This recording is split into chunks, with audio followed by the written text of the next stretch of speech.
Sawa ka na ba sa mga highlights na notification na natanggap mo? Ganito ang gawin mo. Kung bago ka pa lang sa aking channel, please subscribe at i-hit ang notification bell para ma-notify ka.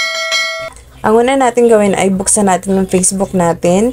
Pagkatapos pindutin natin tong tatlong linya, punta tayo sa ating profile.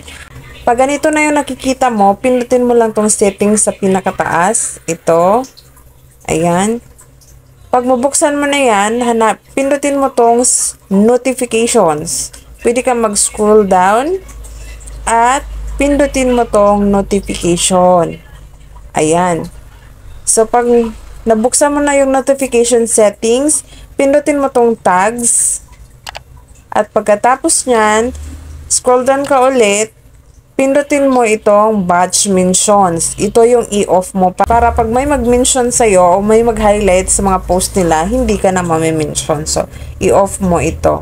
So, ganun lang ang gagawin mo guys. At kapag may nag-highlight ulit, hindi ka na mababother, hindi ka na ma-mention. So, yun lamang po. Kung may natutunan po kayo, paki-follow na lang po para ma-update kayo sa susunod na video ang i-upload ko. Thank you!